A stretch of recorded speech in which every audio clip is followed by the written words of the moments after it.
तालुक्याच्या बैठकीचे अध्यक्ष व नवनिर्वाचित जिल्हाध्यक्ष आमचे बंधू मनोहरभाऊ वावळे, त्यांच्यासोबत त्यांच्या टीममध्ये नवीन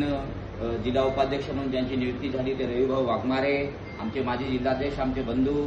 सुनीलभाऊ मगरे, त्यांच्यासोबत असलेले राठोड, आमचे बुलंद आवाज जिल्ह्याची आदरणीय आमचे छोटे बंधू आदरणीय तुषारभाऊ गायकवाड, भावी नगरसेवक तुषारभाऊ गायकवाड म्हणायला काही हरकत नाही आणि नक्कीच आम्ही त्यांना नगरसेवक बनण्याचा प्रयत्न करू कारण ते प्रभागामध्ये येतात। या पूर्णा शहराची बुलंद तोफ असलेली आमचे ज्येष्ठ नेते, आमचे दादा, आमचे काका आदरणीय हनुमंते साहेब, आमचे दादा सुनीलदादा गायकवाड, सोबत असलेले आमचे माझे बंधू आदरणीय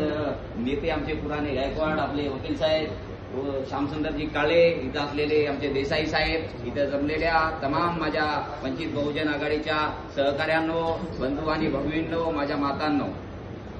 आज बऱ्याच दिवसापासून की वंचित बहुजन आघाडीची नवीन कार्यकारिणी घोषित झाल्यानंतर त्या कार्यकारिणीचा सत्कार घ्यायचा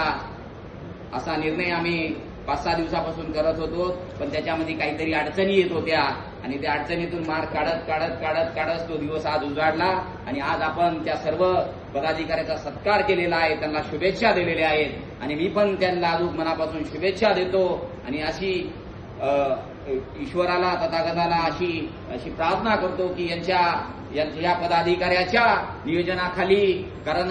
तुम्हाला मी सांगतो की वंचित बहुजन आघाडीची पूर्णा तालुक्यामध्ये, पूर्णा शहरामध्ये खूप मोठी ताकद आहे, खूप मोठ्या संख्येनं वंचित लोक, कारण अनेक समाज हा सत्तेपासून वंचित राहिलेला आहे। वंचिताला न्याय फक्त बाळासाहेब आंबेडकर देऊ शकतात, पण इथं कसं झालेलं आहे माहिती आहे, वंचितासोबत दगाबाजी वंचितच करत आहे, म्हणून वंचितचा पराभव होत आहे। त्याच्यामुळं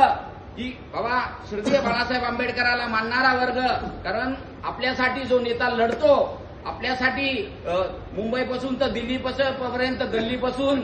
आज परभणीमध्ये सूर्यवंशी सारख्या त्या आपल्या बांधवाला न्याय मिळवून द्यायचा पूर्णा नगरपालिकेवर, जसे सुनील भाऊ म्हणले, नक्कीच आपण 8 ते 10 नगरसेवक आणि या पूर्णा शहराचा नगराध्यक्ष आपण जिंकल याशिवाय राहणार नाही, कारण ज्याची संख्या नाहीये, ज्याला कोणी विचारत नाहीये, पैशाच्या धनाच्या बळावर ही पूर्णा नगरपालिका लुटून खाऊन आज करोडो रुपये खर्चण्याची भाषा करत आहेत, पण त्यांना काळं कुत्र विचारायला तयार नाही। पण वंचितच्या मागं आज अनेक पूर्णा समाज आहे, कारण 8 ते 10 हजार,